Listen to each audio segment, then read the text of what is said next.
Javed Karim YouTube, Mark Zuckerberg Facebook, Kevin and Mike মিলে ইনস্টাগ্রামের মতো প্ল্যাটফর্মগুলো সেই উদ্দেশ্য নিয়েই বানিয়েছিল যাতে করে মানুষের মধ্যে থাকা প্রতিভা এবং তাদের লাইফস্টাইল আর বাকি 5 জনের সাথে শেয়ার করতে পারে, যাতে করে তাদের প্রতিভাগুলো আরো সঠিক পর্যায়ে যেতে পারে। কিন্তু দিন যত যাচ্ছে প্ল্যাটফর্মগুলোতে ক্রিঞ্জ, নিউডিটি আর পাগলামিতে ভরে যাচ্ছে। বিশেষ করে daily blog, lifestyle blog, family ব্লগের নামে হাফ নিউড ভিডিওগুলো সোশ্যাল মিডিয়াতে আজকাল বিষের মতো ছড়াচ্ছে। ভারতের যুব সমাজের মধ্যে যে পরিমাণ ওয়েস্টার্ন কালচারের প্রভাব পড়েছে আর বেশি দিন নয়, হিন্দু ধর্মের পবিত্রতাকে ভুলে শুধু নগ্নতা আর অপবিত্রতাতে মগ্ন হয়ে যাবে সবাই। ওটা তখন একটা ন্যাচারাল বিষয় হয়ে উঠবে সবার মধ্যে। মানুষজন এই পাবলিক প্ল্যাটফর্মগুলোকে এতটাই নিম্ন পর্যায়ে নিয়ে গেছে ধারণার বাইরে।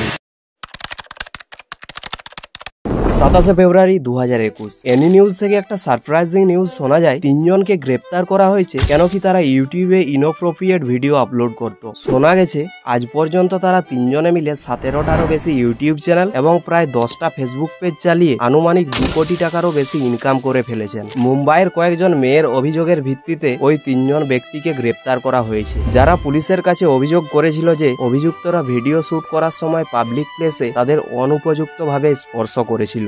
बहुत इनएप्रोप्रिएट तरीके से लड़की के प्राइवेट पार्ट्स को भी टच किया जाता है एंड ऐसे पब्लिक प्लेसेस पे। মেয়েরা আবারও বলেছে অভিযুক্তরা প্র্যাঙ্কের নাম করে তাদের ভিডিও শুট করে যা তারা পরে ইউটিউব এবং ফেসবুকে আপলোড করেছিল। তাদের কথা মতো অভিযুক্তরা ভিডিওগুলোতে অশালীন ভাষাও ব্যবহার করেছিল। जब ये वीडियो का शूटिंग शुरू होता है तो बहुत ही अश्लील भाषा का प्रयोग होता है। वो ओवरऑल वीडियो बहुत ही गंदा और भद्दा लगता है। 20 নভেম্বর অফ 2024 টাইমস অফ ইন্ডিয়াতে একটা নিউজ রিলিজ হয়। Kolkata models towel dance for international men's day at India Gate goes viral. নিউজটা দেখার পর আমি একটু হতবাক হয়ে যাই। আন্তর্জাতিক পুরুষ দিবসে ঐতিহাসিক ইন্ডিয়া গেটের সামনে কিভাবে একটা মহিলা এই রকম অশ্লীলতা দেখাতে পারে, তাও আবার একটা পাবলিক প্লেসে কয়েকশো পাবলিকের মাঝে। মেয়েটার ইনস্টাগ্রাম অ্যাকাউন্টে প্রায় 2 মিলিয়নের কাছাকাছি ফলোয়ার্স আছে। আমি তার পেজটা অ্যানালাইজ করে দেখি আজ পর্যন্ত যা পোস্ট আছে তার মধ্যে 99% পোস্ট অ্যাডাল্ট। এর আগে তিনি কলকাতার এক দুর্গাপূজা প্যান্ডেলে তোলা একটি ছবি শেয়ার করার পর ঠিক একই রকম বিতর্কের জন্ম দিয়েছিলেন। সেই দৃষ্টান্তে সে অন্য 2 জন মহিলার সাথে পোজ দিয়ে এমন পোশাক পরেছিলেন যেগুলো ধর্মীয় পরিবেশের জন্য অনুপযুক্ত। ভাই, সে একজন নন বেঙ্গলি হলেও মানা যেত, বাট সে একটা বাঙালি ঘরের মেয়ে হয়ে এইরকম কাজ কিভাবে করেছে? তার উপর একজন সোশ্যাল মিডিয়া ইনফ্লুয়েন্সার। তোমাকে দেখে লাখ লাখ মানুষ ইনফ্লুয়েন্স হচ্ছে, অতএব কোনো কিছু পোস্ট করার আগে একটু ভেবেচিন্তে পোস্ট করা দরকার এসব মানুষের। শুধুমাত্র এটাই নয়, দিন দিন সোশ্যাল মিডিয়াতে এমন কিছু কন্টেন্ট আপলোড হচ্ছে যার কারণে আমাদের যুব সমাজকে ধ্বংসের পথে এগিয়ে নিয়ে যাচ্ছে। তুমি জানলে অবাক হবে ফ্যামিলি ব্লগের নামে কি সব নোংরামি চলে ইউটিউবে। থাম্বনেল টাইটেলের মধ্যে এতটাই অশ্লীলতা ভর্তি যেগুলো আমি পড়তেও পারছি না। কিছু কিছু চ্যানেল আছে খুব কম সময়ের মধ্যে তারা গাদা গাদা সাবস্ক্রাইবার জ্ঞান করে ফেলেছে শুধুমাত্র এই ব্লগিং এর নামে হাফ নেকড ভিডিওগুলো বানিয়ে। ফ্যামিলি ব্লগ বাংলা এটা লিখে ইউটিউবে তুমি যদি সার্চ করো এমন কিছু ভিডিও সাজেশন হবে যা তুমি কখনো কল্পনাও করোনি। ওয়েস্টার্ন কালচারের প্রভাব আমাদের দেশে বেশ পড়েছে,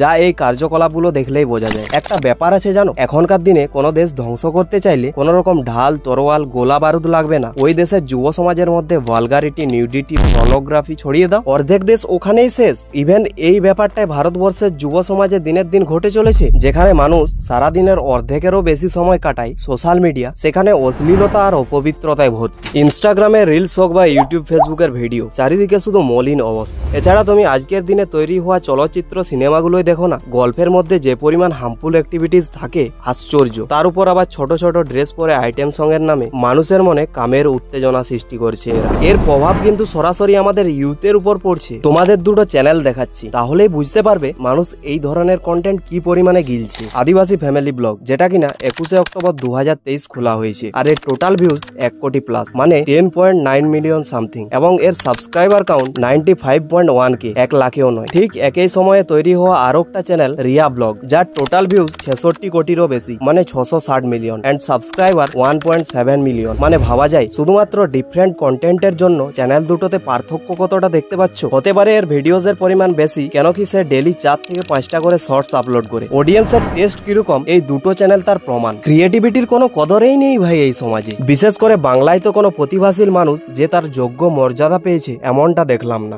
যেমন কি বিএমএস, সেই দীর্ঘ 7 বছর ধরে ইউটিউবে কন্টেন্ট ক্রিয়েশন করছে, এখনো তারা 1 মিলিয়নের গন্ডি টপকাতে পারেনি। এমন নয় যে তারা কোয়ালিটি কন্টেন্ট বানায় না, ভিডিওতে তাদের যথেষ্ট কোয়ালিটি আছে। ব্যাপার হচ্ছে বাংলার অডিয়েন্সের টেস্ট নেই, নয়তো বিষাক্ত ছেলের মতো একটা চ্যানেল বাংলায় চলে কি করে। ওদের কাছে একটা নয়, দুটো বড় বড় সাইজের ফুটবল রয়েছে। যেগুলো এক হাতে ধরা যাবে না, দু হাত দিয়ে ধরতে হবে। এমন ভাবে দিদি রিঅ্যাকশন দিচ্ছে যেন মুখে ফুচকা নয়, জনি সিন্সের কাজ করা ঢোকাচ্ছে। তোদের চয়েস এতটা খারাপ যে এই মেয়েটাকে দেখে তোদের দাঁড়িয়ে যায়, আবার একে দেখে তোরা না। এখন তো ক্যামেরা দিলেও মনে এরকম আওয়াজ বেরোয় না। বরং বৌদিরাই হলো রোজ খাওয়ার জন্য প্রপার খাদ্য। বাচ্চাদের গুরুজনদের কি বারণ করবো বলতো, আর দেখলেও কিছু হবে না। তোমরা দেখো। আমি এটা দেখে অবাক হয়ে যাই, এর মতো একটা অত বড় ট্রাস্টেড প্ল্যাটফর্মে 18+ অ্যাড প্রমোট হয়। যে কোনো ওয়েবসাইট তুমি খুলতে যাবে, ওই জঘন্য অ্যাড গুলো আগে দেখতে পাবে। একটা দেশের সব থেকে বড় এবং মেন স্ট্রিম হলো সেই দেশের ইকোসিস্টেম। সেখানে আমাদের দেশ পুরো সিস্টেমেটিকলি ওয়েস্টার্ন কালচারে ভরপুর। ভারতের মানুষ নিজেদের সংস্কৃতি ভুলে যাচ্ছে। ভারতবর্ষের অন্যতম কালচার হলো ব্রহ্মচর্য, যার পালন করা তো দূরেই থাক, অনেকে হয়তো জানেই না। ভারতীয় ধর্ম অনুসারে এটি সাধারণত যৌন সঙ্গম বা সম্পূর্ণ বিরত থাকা দ্বারা চিহ্নিত জীবনধারাকে বোঝায়। ব্রহ্মচর্য হলো যখন একজন ব্যক্তি তপস্বী উপায়ে তার দেহ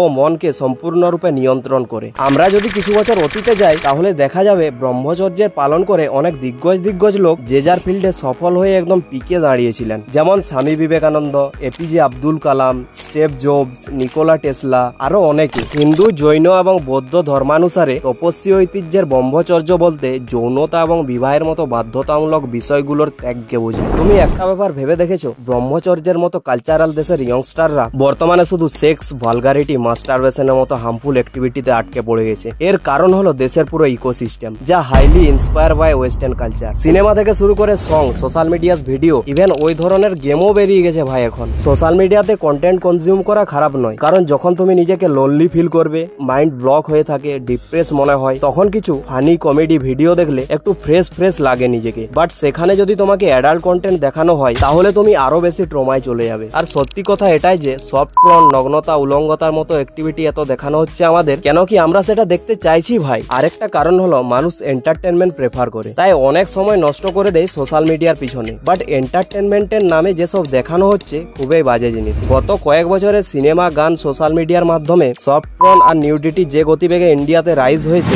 ওই গতিবেগে ইন্ডিয়ান সোসাইটিতে বিশাল খারাপ ইম্প্যাক্ট পড়েছে, যা হলো ইয়ংস্টাররা অ্যাডাল্ট পর্ন এন্ড মাস্টারবেশনের প্রতি ভারী মাত্রায় এডিক্টেড হয়ে যাচ্ছে। কারণে আমাদের মস্তিষ্কের ক্ষতি হচ্ছে এবং শরীরেরও। আমি অবাক হব না যদি কোনো 15 থেকে 25 বছরের ছেলে বা মেয়ে মেন্টালি ডিসঅর্ডার বা প্যারালাইজ হয়ে যায়। একটা কথা আমি আগেও বলেছি আর এখনো বলছি, অডিয়েন্সদের খুব সতর্ক হতে হবে। বর্তমানে তুমি যেটা কনজিউম করছো, ভবিষ্যতে তার প্রভাব তোমারই উপর পড়বে। অতএব your life, your choice. I hope you choose best.